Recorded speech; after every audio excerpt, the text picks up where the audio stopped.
My mic's working. I think it's working. Hello. Welcome to what is it? It's Anything Goes, of course, and number 21. With me, of course, as always, my wonderful co-host, Jason. How are you? So far so good. Can't complain. Yeah? Yeah. Oh, that's all right then. Hope everyone's all right in the chat tonight. We're going to go back first tonight, aren't we, to cover a little bit from last week. Yeah. Because we were talking about monoliths. Megaliths. I knew I'd get it wrong. And and you were talking about some ancient artwork that depicted all sorts of interesting symbols and things, objects Right. that you Well, wouldn't think. right. So probably the best way to look at this, our conversation last week was, and really even we sort of touched on the week before, is this idea that humans didn't make these large megalithic structures, right? Or they had to have had alien help to create these large megalithic structures. And we discussed last week about how we even showed the video of the guy who could do it. It's like he's building his own replica of Stonehenge in his backyard by himself. And how all of the things he was doing were based on really basic principles. I mean, these are not really advanced engineering skills, but it was just this minor application of some things a lot of people don't usually encounter in their average day, even archaeologists. That he could do things by himself that again we look at, we're like, that how is it even possible? All he's saying is these are the techniques that they used, and it makes perfect sense. It's just about balances and counterbalances and just creating, that, and being able to exploit physics. All he was doing, Working with gravity. precisely. Yeah, my favorite part of the video is when he has this 1-ton block on and we shared the link, so go back if y'all want to see the whole thing. Go back and you can watch the link. But he has this 1-ton block that he has on. It basically looks like a series of triangles, right? And he just pushes it, and it basically rolls down these triangles. Because what he's done is he's created a system where it's always out of balance, right? So it just moves down, and it's like that, and a few other techniques he uses. It makes perfect sense how you could create all of these things no problem, all the way back in the day. And that guy's talking about how a lot of it seems to be due to prejudice. It's like we have to believe the people who lived back then were dumber than we are, when really it's like, no, they were just as smart as we were. And in fact, in some ways, it appears that they were far more practical. Like they and maybe there was knowledge given to them. We can have that conversation, but it's, they were the ones doing the work. They didn't have phaser guns and anti-gravity machines to do all this amazing stuff. They just had people working for 200 years. It's amazing what you can do in 200 years if every day that's what you're doing. Like, you really can. And we often forget that when we look at a lot of these megalithic structures, we're looking at hundreds of years of activity, or even 1,000 years of activity, not a 5-year building program and everyone just sat back and enjoyed it. And so we started talking about one of my personal pet peeves as an artist is how often, like particularly ancient aliens, will misuse artifacts and known artifacts and artwork, and they will actively represent them incorrectly. Right, so as if to prevent the viewer to only pull one version of the story out of what they're presenting. And I think the first one is probably the best example, which is if you'll pull up the one that says ancient alien aircraft. So I went around and got a bunch of video or images. Right, these are just quickly thrown together. But these are what are usually presented on ancient aliens, called the Quimbaya artifacts. Right. Mm-hmm. These are gold artifacts that were found basically in Colombia.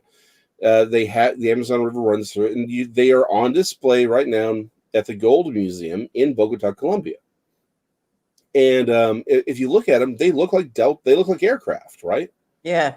Well, they look like, butterflies and birds when you really look at them. But yeah, essentially. Yeah, they look far more like aircraft than they do anything else, right? Particularly, you know, like you look at the top ones and say, well, they have faces and things like that. Well, but maybe these bottom three are like the big ones, right? And the one on the far left, the one on the far right, and the black square is basically what everyone points to as evidence, particularly that one on the far left, on the bottom line, is like, this is clearly an aircraft, right? So I have that larger version of it just below with the F-22. The argument is that these are delta-shaped aircraft. And what they did was they recreated them as delta-shaped aircraft because that's what the aliens were using to communicate with them, right? They're like, these are alien things. That's what they are. There's no doubt about it, right? Well, so, yeah.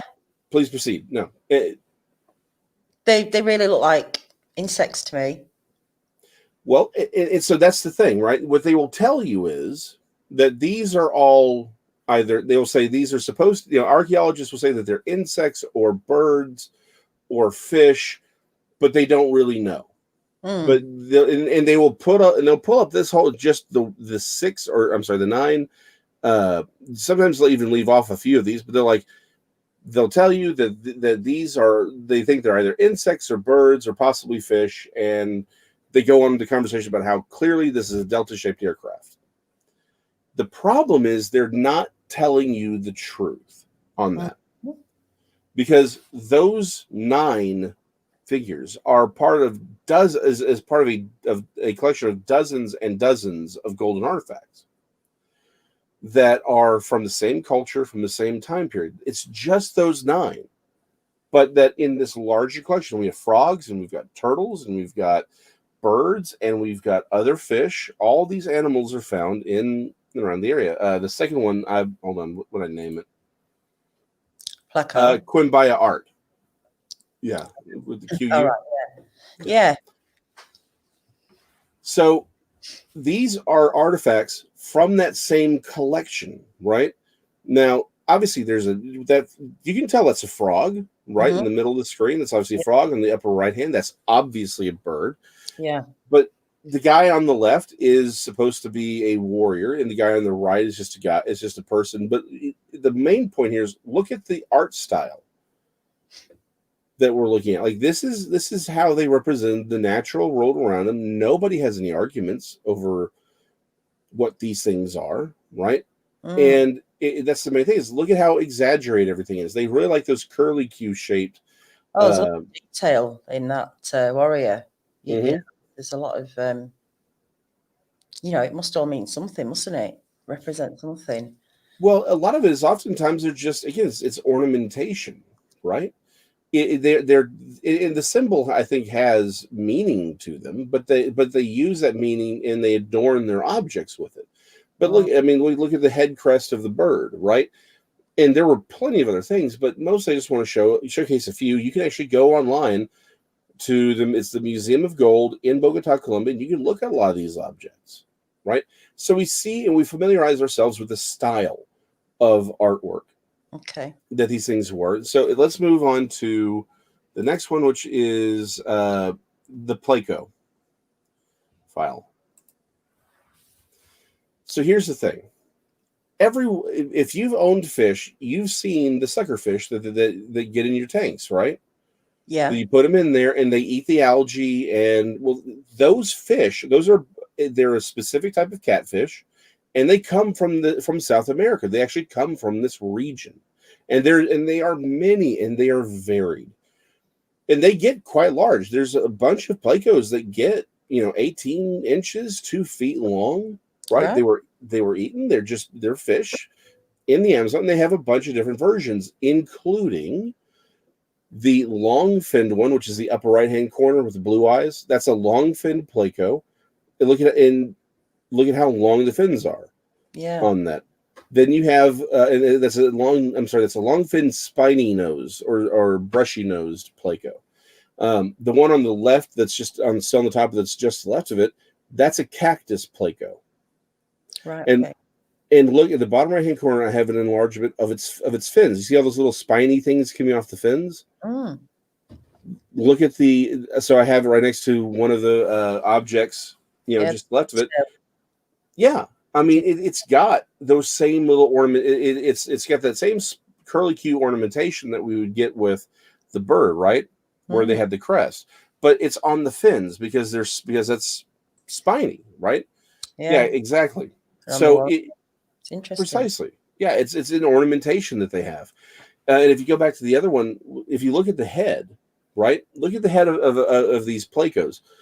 They have two eyes, and then they have these two other nodules right below them, right? Yeah.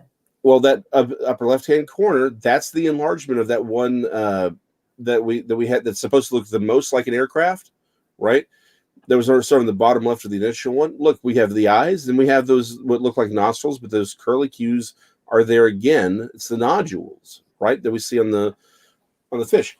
Long story short, these artifacts, these 9 artifacts that Ancient Aliens in the History Channel loves to point to all the time is like, well, these can only be delta-shaped aircraft.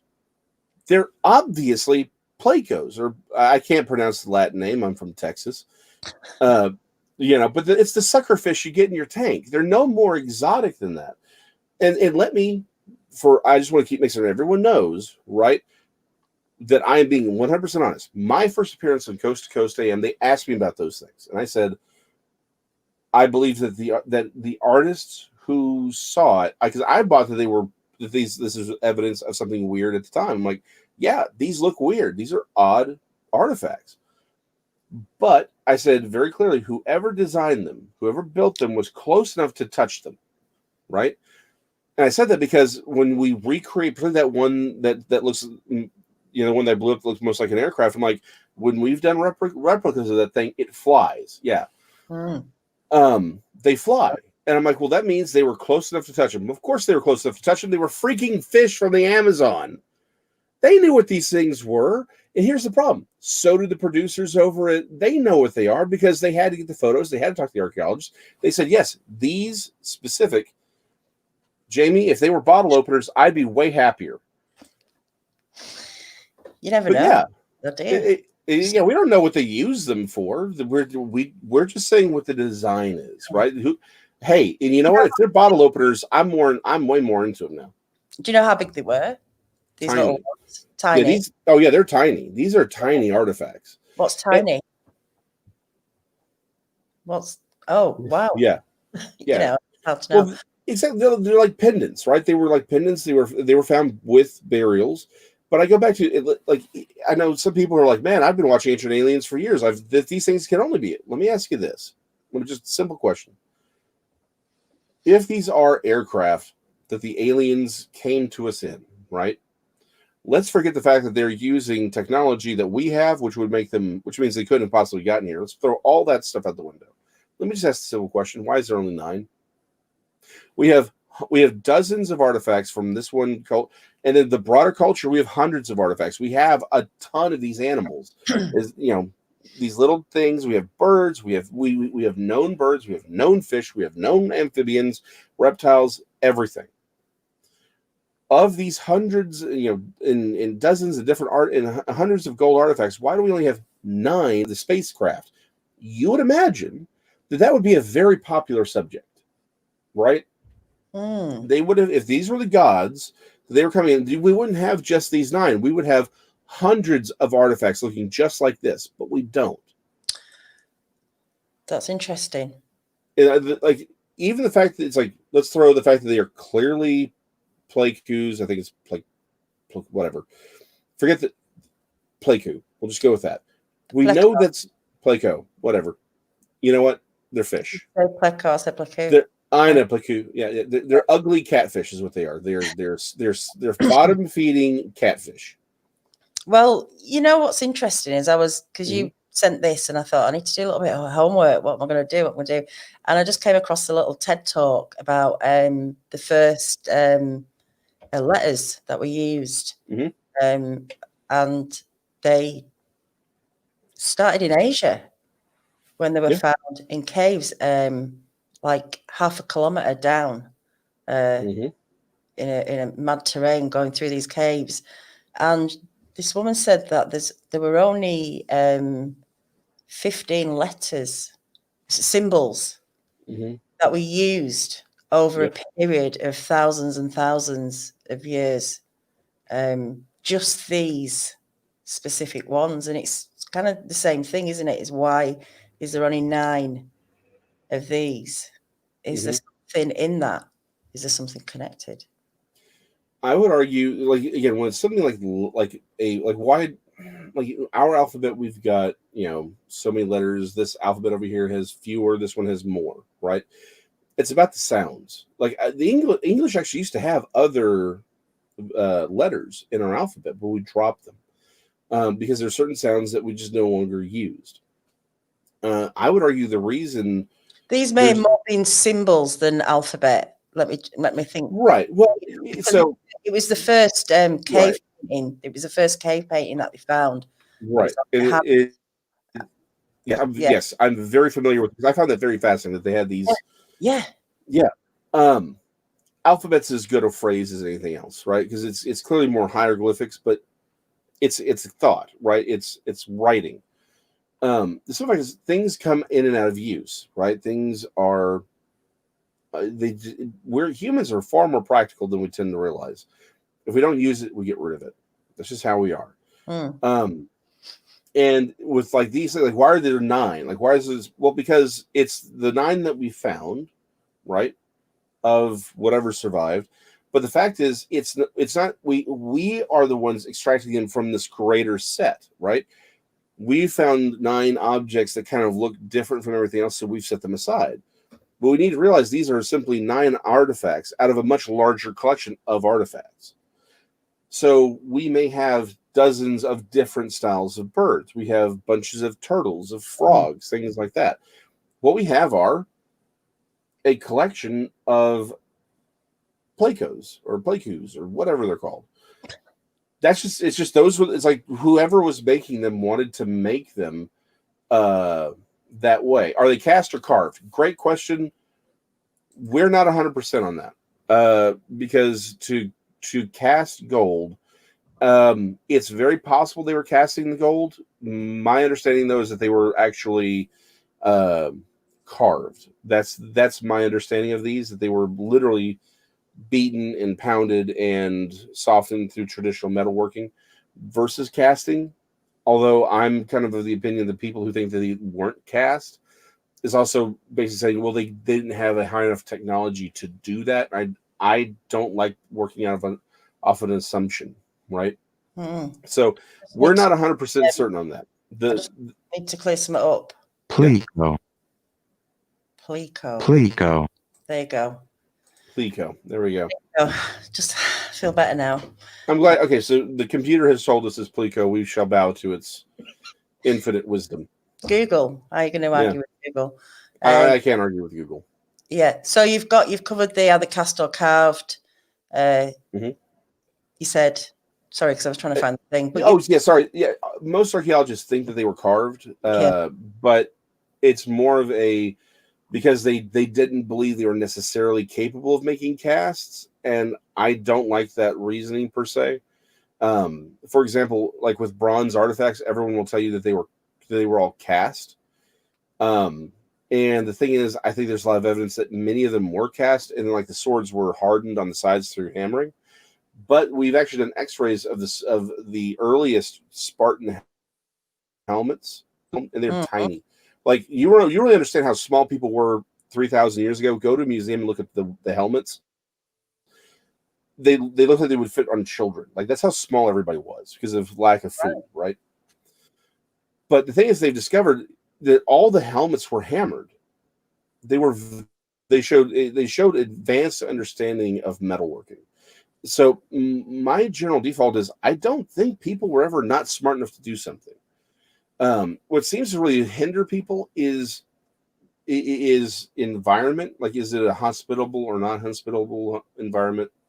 And are there enough people to diversify skill sets and or labor, right? Because if you've got a village of a couple hundred people, there's only so much you can do because everyone's got to be invested in making food. That's sort of your first issue, right? And then defense, and then you can have people who can specialize and do things. So it's really more about population size, particularly when you're going back that far. So again, were they cast or carved? Skills, they'd be, you know, people have been using their skills for years, haven't they, to make money. And when, you know, casts and stuff like that kind of changed, I think there will have been a long time where people will still have been, even though there were casts and stuff, where people were still doing it, bespoke stuff, by hand. Look at the swords. I mean, that's a fine art of making sharp, the samurai and all those. So I think it's a mix, isn't it, of skills and when they got, I don't know, to mass production, things had to change maybe. Right. Or demand, like you say, population. Yeah. But the bigger point here is, why are there 9? Well, because that's the 9 that we found.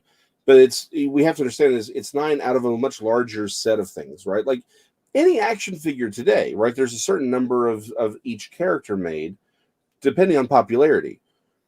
Now, I don't know about then, you know, maybe they were really into Plecos. Or is it Pleco or Pleco? What did Google tell us? Pleco. Whatever. Oh, yeah. I'll find it in a minute. All right. We'll settle it before the end. There we are. It's like, I don't know how popular the fish were, but it seemed like they were just what? Pleco. Pleco. All right. Pleco. Right. Pleco. So I don't know how popular Plecos were with the Quimbaya people, right?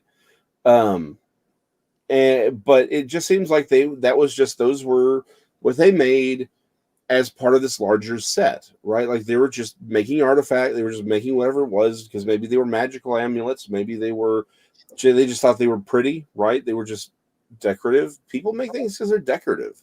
Yeah. Like I think we often forget that. It's like sometimes we just kind of want something pretty, right?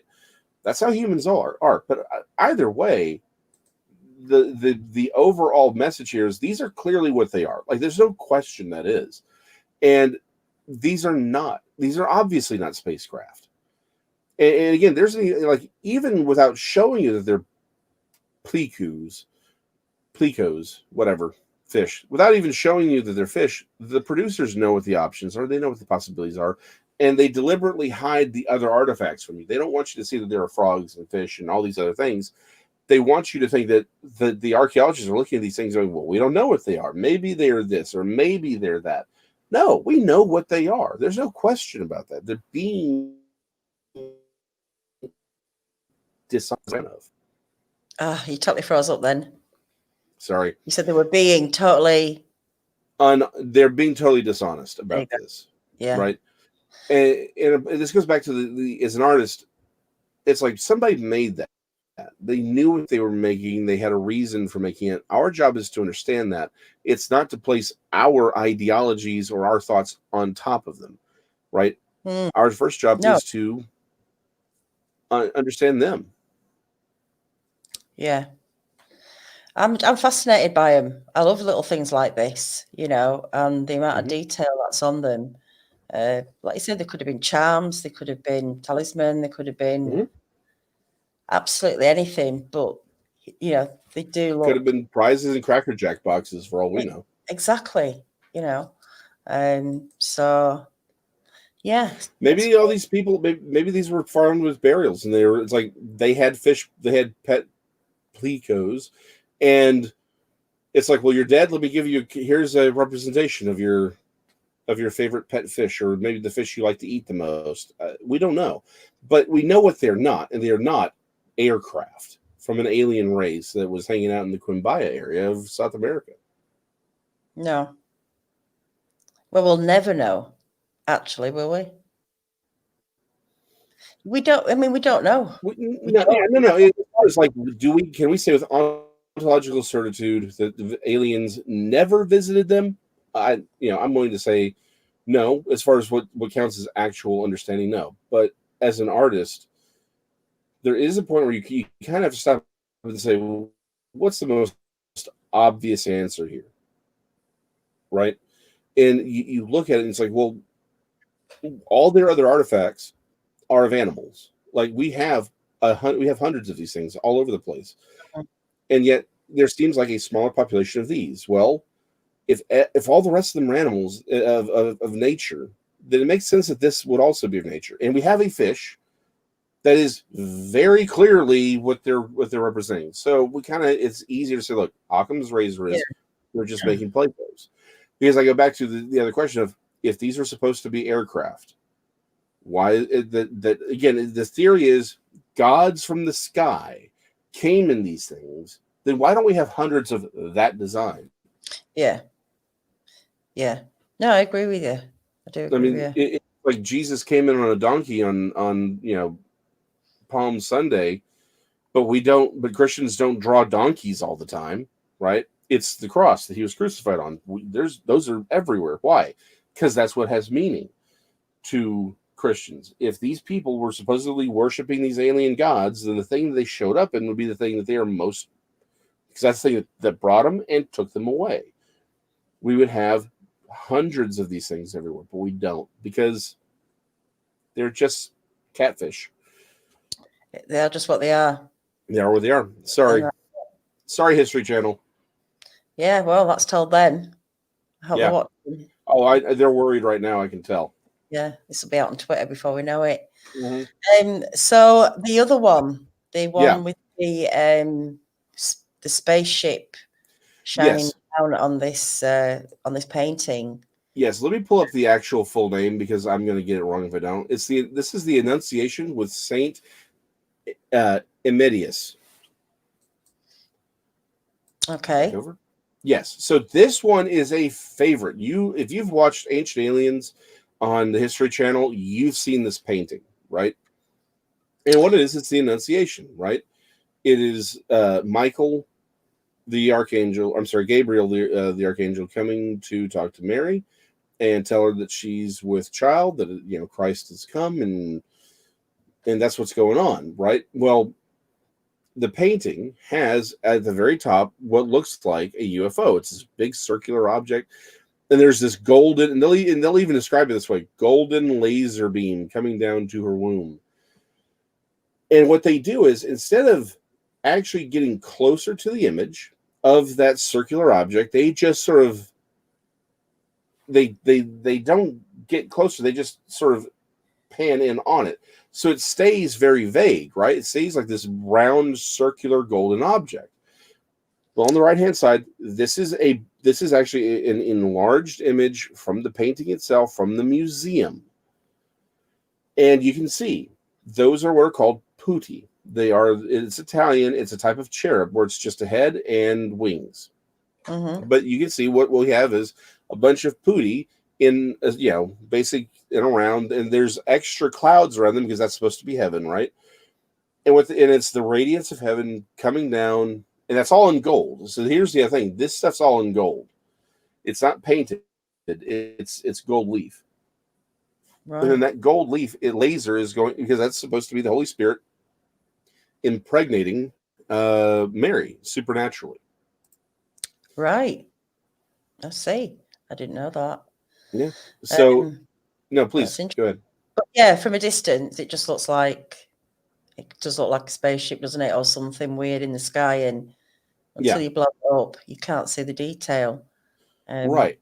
And again, they know this. The people who are there, what they just say is, well, but it looks like it could be a UFO. Well, great. That doesn't mean that it is. This artist, the artist who made this, whose name I cannot pronounce because he's Italian. My father would be ashamed. He loves Italian. He loves Italy. He really does. He was multiple times before he passed. He loved Italy, but it's like it's like what you think it looks like is irrelevant. What's relevant is, what did the artist think it was, right? Yeah. And what it was for him. That was how he chose to depict the Holy Spirit impregnating Mary. And that's how he chose to do it. In fact, a lot of artists kind of did it this way. This idea of this sort of, heavenly circular thing, right? I mean, that's just how it is. Do you think he painted those buildings and thought, I've just done them a bit too close together? If it had been a bit of a bigger gap, you'd be able to see it better, wouldn't you? But do you think he'd done the buildings and then thought, oh no? So I had the same thought. Well, plus it's like the laser, it's like the golden leaf laser. It's like that's some terrible perspective because it goes on the outside of the building and then still hits her, right? And it's like you have this cutaway and you're like, shouldn't, like, we should see it going through the window or something? Like, it seems like it's awfully, but this is technically, I think this is like the late 1400s, so it's towards the end of the 15th century. We need to look at this, don't we? Yeah. Well, again, artists are going to look at this a little differently. Yeah. But so the big problem here is he's really trying to show off his perspective skills. Like, as an artist, like, that's what was, we have to remember, this is not pre-Renaissance, this is during the Renaissance. So Europe had just rediscovered a lot of this. So a lot of it was just like, look what I can do, right? And that's what that is. It's actually, because, okay, so that Saint Emetius is actually being rendered after the patron who ordered it to be made, right? Yeah. Because that's what was popular today, was you do these big scenes, but then you'd put your patron in as the character. And why is there a peacock? Well, that peacock had meaning to people at the time. It was an expensive, exotic creature, and so paintings like this, they were trying to represent how prestigious they were. Then they would go and they would donate these paintings to churches, to the Vatican, to showcase their wealth and basically be like, look at how cool I am. I'm donating this very expensive piece of artwork that I had made that's a picture of me to the church. I must be very important, right? That's what this was all about. And so all of these objects, right, that we find in there have meaning and usually symbolized a particular patron or his family or his position. The detail is incredible. Oh, it is. Just looking at it, just the work got into that. I recommend actually just looking at, like, if you want to, you can go to the museum online and you can actually blow up and get real in on that. The artist on this, he took a lot of time on this. This was a big endeavor. Yeah, and there you can see there the little gold leaf. The cherubs, angels, or Pooty. Yeah. Pooty, sorry. I get the terminology right. Yeah, that is incredible. So we've got another picture. Yeah, this one's right. Sort of like, go on. No, this one's the last of it. It's just this is sort of it's sort of the other version of this, because in the Renaissance it was very popular to do like the glory of God in the background, like that was, that's what it was. That was the thing. The other thing is we have Byzantine artwork and artwork from the Byzantine era and tradition that includes the sun and the moon as figures in the story of the crucifixion, right? Because the sun became darkened on the day of Jesus' crucifixion, and as we learn in the book of Acts, the moon was raised red. It was in occultation, so it would look like a blood moon. So in Byzantine tradition, the sun and the moon are absolutely personified, right? So they're like characters in a play. And so the thing is, they like to show the one that's on the left, it's an altarpiece, or it's a triptych, and I have them blown up at the bottom. The one on the left is the sun. It's in red.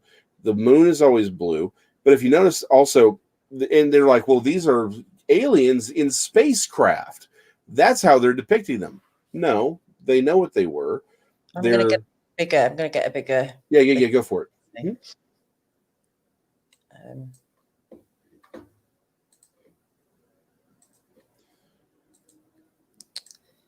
I'm sorry, I was just reading Murray Fisher's comment. Yeah, there we are.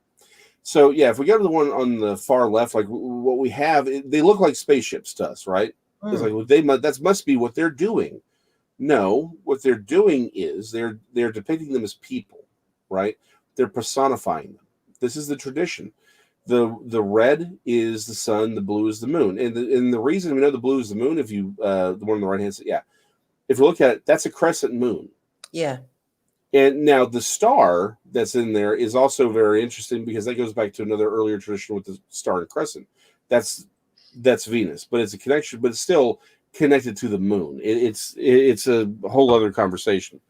But that's a crescent moon. That's why it's in what looks like a cockpit. And if you go to the right-hand side, you'll notice I have 3 or 4 different pieces that depict the same scene, just different ways, right? Yeah. We've got the sun and the moon. Sun, moon. Sun, moon. And but they're depicted as people because they're personified, because in the way that in that tradition, they were basically characters in the same play. And what's funny is oftentimes the moon is depicted as a female, not necessarily as a male. Yeah, she's he looks the moon. Well, it could be the sun could be a male or female. It's hard to tell, really, isn't it? Yeah, it's generally assumed that it's male, but with the moon being a female, again, Luna, the connection to the feminine with the moon, we all know. But anyway, the point is, it is very clear that these are what this artwork is. Now, it looks strange to us. It absolutely does. In fact, these shapes that we have on the big one, where they're like these spikes coming out of it, those are just the rays of the sun and the light of the moon. We know that because we have other artwork from earlier periods that's depicting the same thing, where it's like a circle with a face on it, but then we have the rays coming out, right? Yeah. So I'm just wondering why they seem to have their head in their hands, don't they, on these images? Mm-hmm. They don't seem very happy, or I don't know. Right. They're lamenting the crucifixion. I see. All right. Okay. All right. I see. It's literally where they are at the time. I wasn't thinking that way. No, that's okay. I mean, that's a great question, because you're like, well, why are they doing? That's why they're doing it. Yeah. The entire point is to show the lamentation of nature itself. It's nature. It's the celestial bodies, but they are characters in these plays. In fact, oftentimes when they would do, I guess we'd call them passion plays, they would have people come out dressed as the sun and the moon, and they would actually act out things during these sort of passion plays because they were telling a story and they're characterized. It just looks strange to us. Again, my bigger point here is they all know this, right? When Giorgio Tsoukalos sits there and tells you that's a spacecraft, that's a spacecraft, he knows he's lying to you. Like, he knows it. Or let me phrase this. He is knowingly rejecting the work of the artist himself and the traditions because he has an agenda. He wants to tell you that he has an agenda. His agenda is that aliens came thousands of years ago, genetically engineered humans, and have been peeking in on humanity, shaping our religion and our cultures to come to today. That is his agenda. That's the story, the narrative that he wants to put forward. They are absolutely knowingly taking these things. They are taking them out of context. They are rejecting the context that's known. These aren't things from like 5,000 years ago. This is a 500-year-old painting. And it's not the only one. There are dozens of these, right? Yeah. Yeah. So this is very much, they are, I don't want to sound uncharitable by saying he knows he's lying, but he does. That's the simple fact of the matter is he is, if I were to sit here and tell you that this is what it is, but I have not told you anything else, then I've lied to you, because it's like, well, archaeologists tell us that this is it. This is what this fish looks like. If I choose to agree with you or agree with the archaeologist, that's my decision. But they don't give you that choice. Like you say, he's got an agenda, hasn't he? And there's a reason why he's saying it. And a lot of people believe him. And that's the problem, isn't it? Is a lot of people will go for that and want to believe. Well, and so let me keep it 100, as the kids say. I have an agenda. I've never lied about my agenda. But what I do like to do is make certain that everyone has the information so you can decide. No one should believe anything I say. All I'm going to say is, look, here's the information. You can see it for yourself. Make up whatever decision you care with. But I'm just going to present what I think. But I will at least always tell you what the other side says. Because we want to be fair about this. I don't want anybody going to the church of Jason. Let me say that 100%. Well, you've got it on his face. You've got it on his face, so we're just going to believe you. First of all, this face is too beautiful and sexy for an icon. That's all I'm saying. It would just break the icons. They'd be like, no, he's too beautiful to represent this way. Lithia B is right. I agree. I am always impressed with Jason's knowledge, and sometimes I can't keep up. I admit that now. I'll own it. But I like listening to you and learning. It's all fun. It's all good. It's a misspent youth, is what it is. Yeah, and I've never looked into stuff like this, so now I'm going to look into it a little bit more because I'm finding it interesting, and that's how we, learn about stuff. Yeah, is listening to Jason. Listening to Jason. That's how all things should be learned. Yeah. Well, I can't wait for next week. Next week's lesson, and whatever it's going to be. I'll try and do some homework as well. Can we talk about macaroni next week? Well, I thought we were going to do it this week. That's why I thought we'd stop talking about. Okay. And talk about food now because I've been getting hungry thinking about we're going to talk about food. And someone earlier mentioned that they'd had roast chicken today, a roast chicken dinner, and I had a roast chicken dinner. And I mean, over here it's quite traditional to have a roast dinner on Sunday. Is that like that for you? It depends on where you are. I mean, yeah. So there's a tradition of having like a roast, but it's not necessarily roasted chicken. Usually it's pot roast. And the reason for that is you can put it in before you go to church on Sunday. And so it's slow cooks, like a crock pot or a slow cooker or whatever. And then you come back and it's ready to go. So usually it's like a pot roast with potatoes and onions and carrots. At least that's what we did. So that's really common. I mean, I like the veg. I like a bit of veg with my chicken. So I had sprouts. And broccoli. My wife, does the same thing. Yeah, she loves like roasted chicken, but with vegetables. Like she'll do root vegetables like rutabagas and onions and carrots and a few other things because she can't have potato. Right. Yeah. Nightmare. Rutabagas are good. I like those. What are they? I've never heard of them before. You never heard of rutabaga? It's kind of like a turnip, but not. It's bigger and less flavorful. It's sort of like it's sort of like a potato, but not. Hold on? Swede? Is it Swede? Is that what you mean?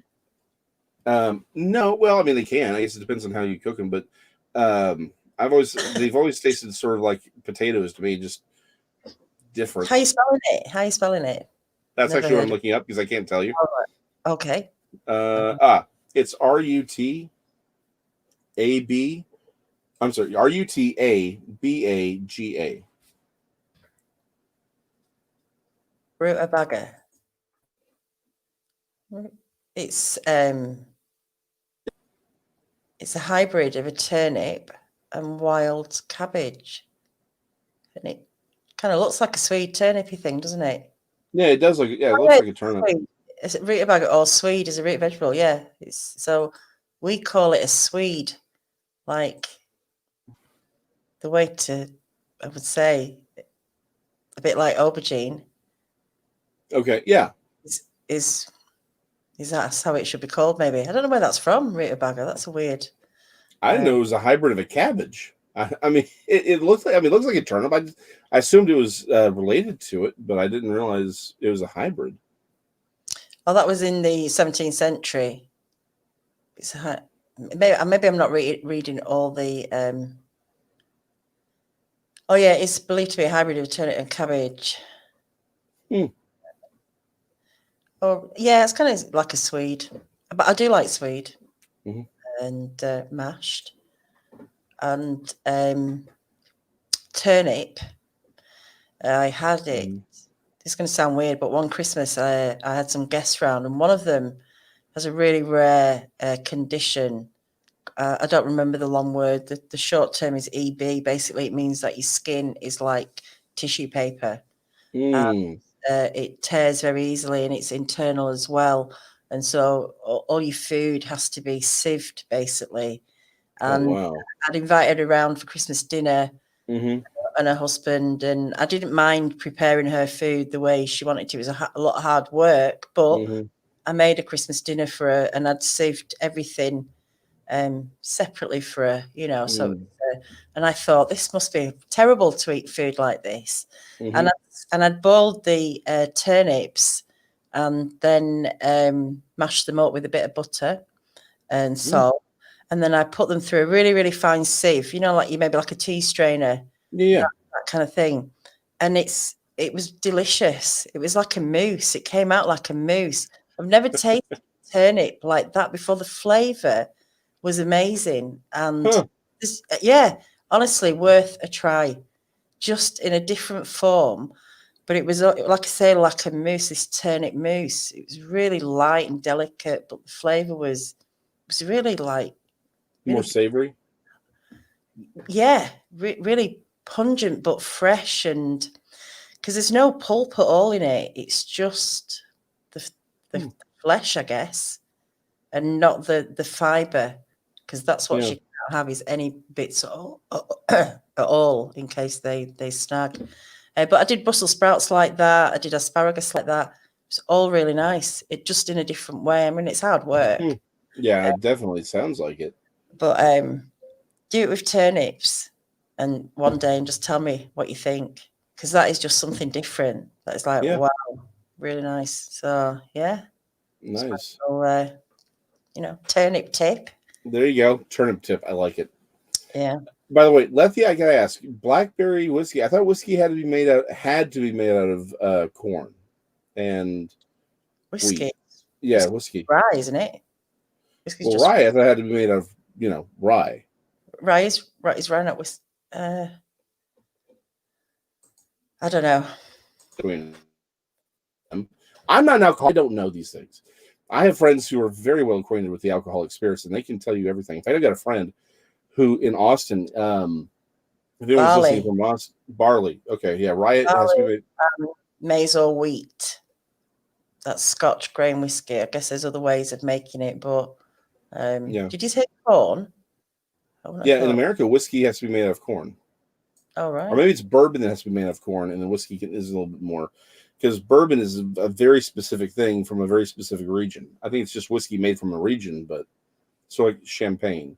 Like champagne can only be made in one spot in France, I believe. The Champagne region, actually. But The original champagne, yes. can only be made. Yeah. I think it's Reims or Remini or somewhere around there that's done. I don't really know. I don't drink champagne a lot. Okay, so blackberry is thrown in. I mean, that makes sense. Like it's a whiskey, then they throw blackberry in there as a way of flavoring the whiskey. Okay, that makes sense. Nice. But again, I don't. I'm just not a big drinker. I don't know very much. Like there's very little. Like that's just one of those things I don't spend a lot of time on. I have a friend in Austin though. He works at the Russian tea room, and he infuses vodka with all these different flavors. Like he's one of the head bartenders down there, and he infuses it.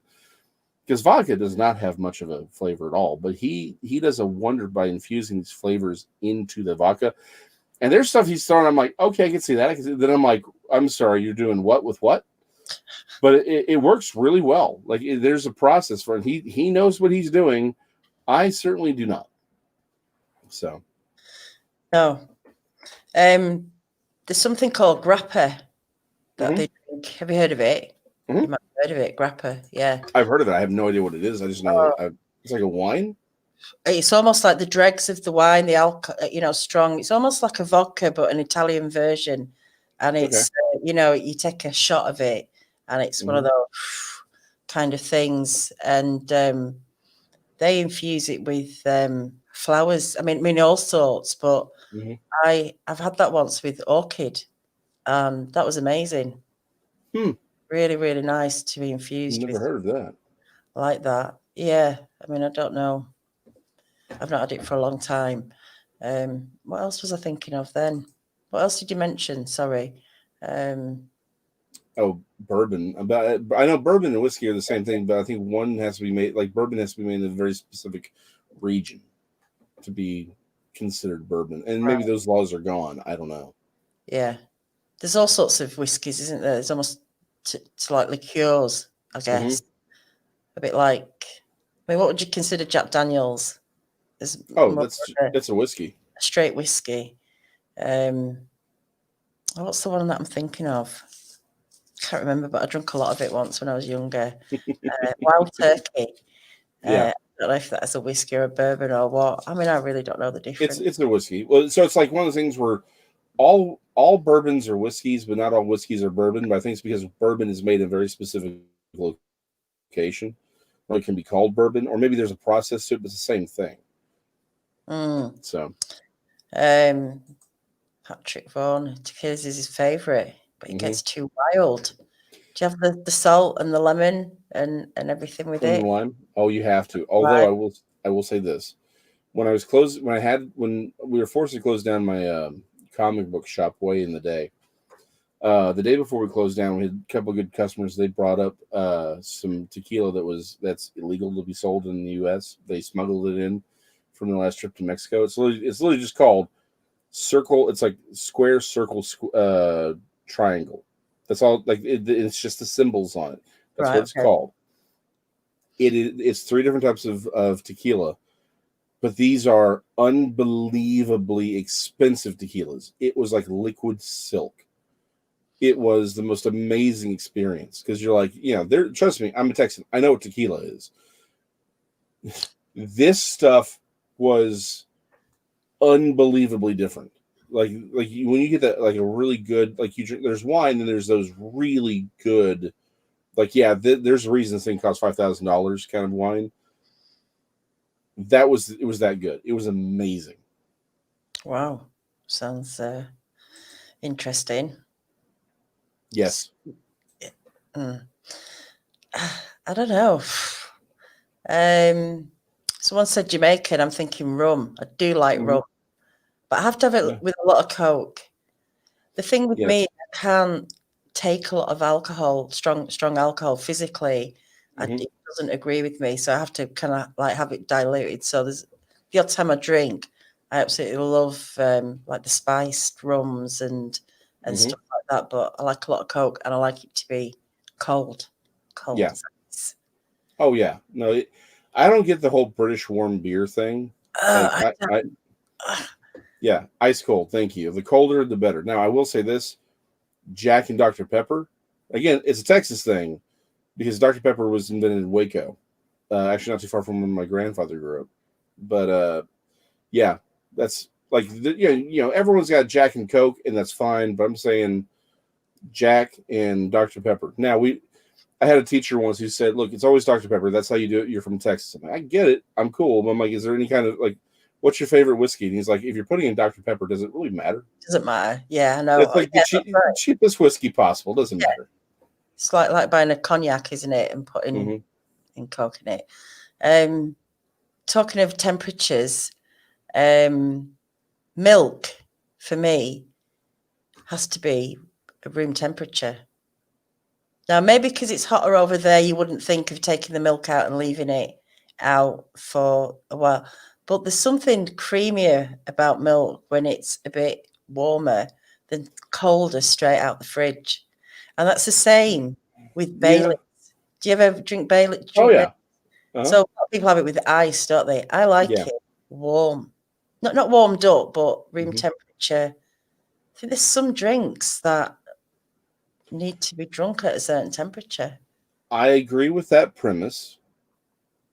And I will say this, I think because you can actually get actual milk, which we can't. What we have is overly processed, right? I can't imagine drinking cream. cream. My coffee has dollops of cream in it. Now, you see, I get that, right? Again, but that's cream in a thing, but just drinking straight cream, that seems... Well, it happens sometimes strong. Accidentally. I get it. Forget which is the cup and which is the cream. Sorry, go on about the temperatures. No, I'm right there with you. There are certain drinks that I think need to be a very specific temperature to be properly enjoyed.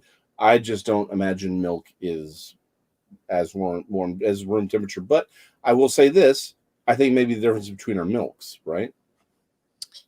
Yeah, definitely. And we've got a recipe here that Kashir's going to try out and let us know next week. Yeah. Just how that went. I'm gonna be honest. It actually sounds kind of interesting. Like, hold on, there may be some, because here's the thing: hot Dr Pepper before bed. I never got into it, but there are people who will swear by hot Dr Pepper. No, I wouldn't have that. What I like is Vimto. Diluted Vimto or Ribena. Did you get Ribena over there? Nothing. It's like a black currant. It's like a black currant cordial. They do a Vimto one as well. Do you have Vimto? I've never heard of it, but again, like I said, I'm not real big on alcohol. Have that with hot water rather than with cold water or soda. That's quite a nice thing to have. I'll keep it on the list. Joe, I've never had red lemonade, but I did used to like Southern Comfort. Mm-hmm. That was when I was younger and I didn't care about alcohol not agreeing with me.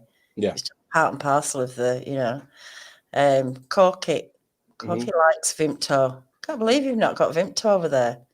We might. I've never had it. Okay. Yeah. Again, there are things that we have here that maybe aren't necessarily common to my particular region of the world. It would be up there with Fanta, 7-Up, Vimto, Tango, Coke, Pepsi. But it may not be here. Oh yeah, Ovaltine's awesome. Horlicks or Ovaltine. But I do like that. Milk should be ice cold. But too cold can be too cold. And this, no, don't like iced tea. I like iced tea, but I don't like sweet tea. Oh no, I love sweet tea. Sweet tea in the morning. It's just weird, isn't it? So cream separates. What does it separate? It doesn't in my coffee. It seems to. I think it has to be the right temperature again. I don't know, but it can separate if it goes into too much of a hot thing. I'm not sure. Iron brew. Have you got iron brew? Not that I'm aware of. Okay, that's like an orange coloured pop. I'm not sure what it's made. Made from girders. I know that much. But I don't know what the. No, I don't know. I do know that. I think we kind of sort of walked away from it because turnip is a hybrid. Because I know lemon's a hybrid. Is it? Yeah, limes and a sort of tangerine. All right. Is what it's made from. And some people think it was humans who actually created it. It wasn't a wild hybrid, but rather it was a man-made one. But that's interesting. Oh, a beef roast using Dr. Pepper? That is absolutely a thing. It is amazing. What's that? Oh, right. Mm-hmm. Put it in as people over here, we use Guinness or stout to put in casseroles. Yep. That kind of thing.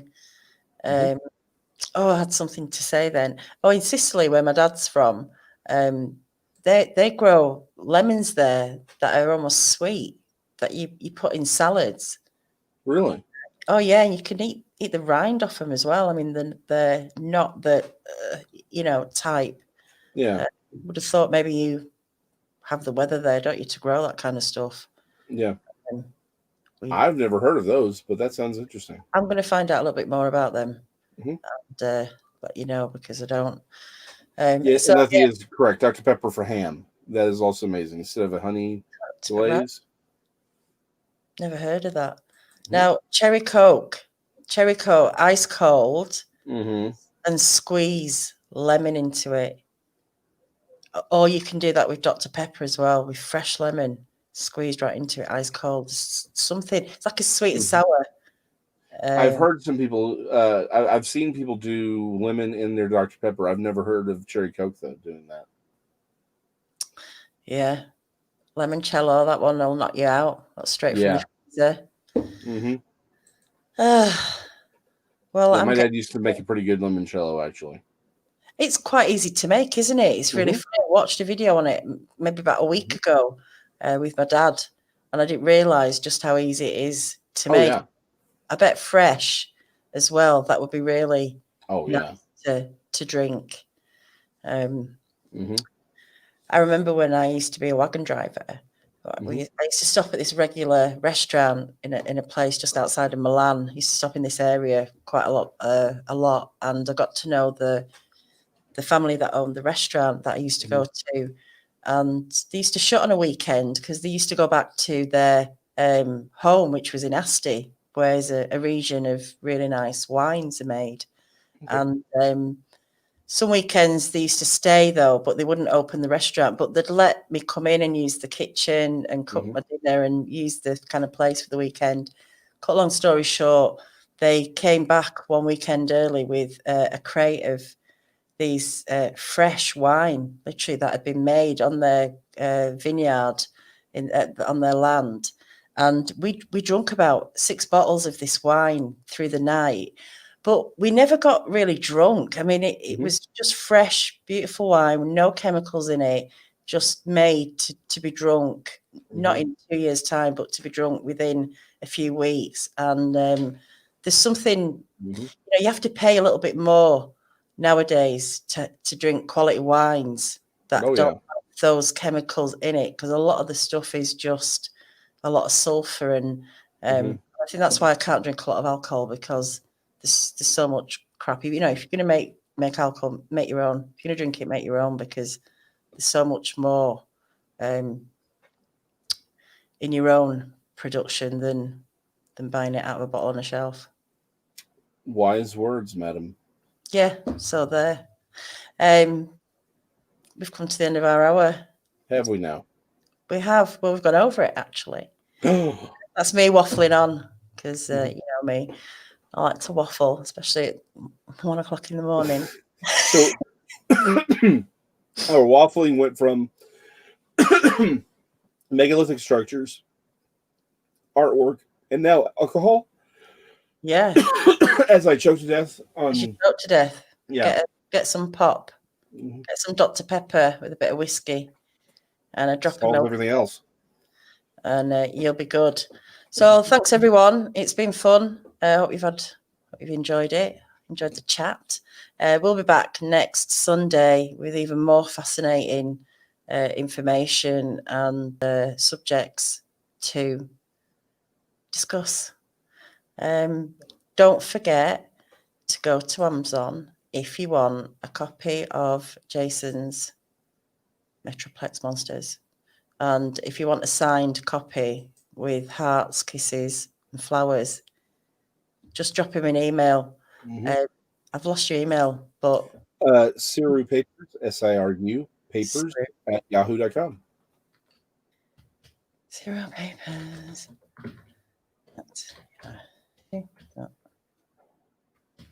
Sorry, I'm usually more organised than this. Oh, no, you're fine. Oh, thank you, Jean. Jean. Yeah, she got one. Oh, excellent. Good. All right, everyone. So everyone have a good week, and I will see you the next time. Okay, good night.